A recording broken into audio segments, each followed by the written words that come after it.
Dan Spanyol berulang kali bilang, artikel 5 bilang kalau ada negara kita diserang, kita wajib belain, itu betul. Tapi dalam konteks ini negara lu kan menyerang negara lain. Nggak mau mereka ikut-ikutan nyerang negara lain, guys. Dan ternyata ya keberaniannya Perdana Menteri Spanyol Sanchez ini sampai pemimpin Eropa yang namanya Antonio Costa, dia adalah Presiden Dewan Eropa, dia bilang bahwa dia mendukung apa yang dilakukan Spanyol. Spanyol tidak salah. Dan kalau Donald Trump sampai berani-beraninya mengembargo, menutup laut-laut pelabuhan yang ada di Spanyol, oh siap-siap, Uni Eropa bakal membalas serangannya Amerika Serikat. Wah, jadi dari sini udah bisa lihat ya, kayaknya NATO bakal pecah nih, guys. Dan ini kemudian terbukti, guys. Karena kemarin ini resmi ya, fresh from the oven, tanggal 12 Maret 2026, Spanyol resmi menarik duta besar dia dari Israel. Dari sini udah tahu yang namanya Spanyol udah capek kayaknya dibohongin, guys. Jadi akhirnya mereka melihat realitanya, ini mah ngibul-ngibul aja nih perang-perang ini. Dan mereka nggak mau ditipu dua kali, guys.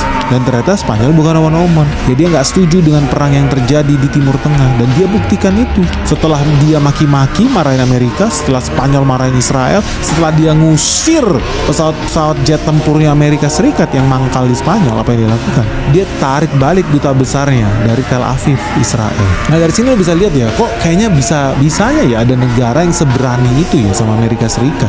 Kalau gue ngeliat kayak Arab Saudi tuh nggak berani tuh, nggak ada nyali tuh sama Amerika Serikat. Negara-negara Arab yang lain, raja-raja yang lain tuh nggak ada yang berani, guys. Bahkan negara yang punya nuklir pun banyak yang ketakutan loh sama Donald Trump, ketakutan sama Amerika Serikat. Pertanyaannya, kenapa ya Spanyol kok berani banget ya menolak perintahnya Donald Trump?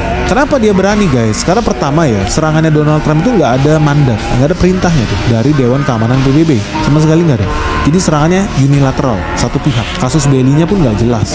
Alasannya dicari-cari lah, karena dia punya weapon of mass destruction, karena Iran mengembangkan senjata nuklir, which is semuanya hoax. Karena Iran mau ngebom Amerika, hoax juga. Buktinya mereka ngebom dulu.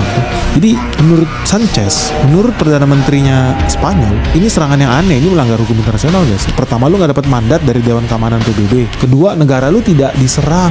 Jadi lu nggak ada self defense, lu nggak bisa melakukan pembelaan, lu sedang melakukan pembelaan diri, self defense nggak ada. Nah yang ketiga, karena serangan ini dilakukan secara brutal, tanpa dukungan komunitas internasional, tanpa persetujuan Dewan Keamanan PBB, menurut Spanyol, serangan ini namanya serangan sepihak dan punya potensi melebar kemana-mana, bisa memperluas konflik.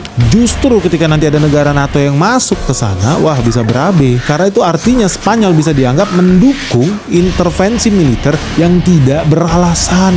Spanyol tidak mau mendukung intervensi militer yang berbahaya. Jadi perang dunia 3. Jadi itu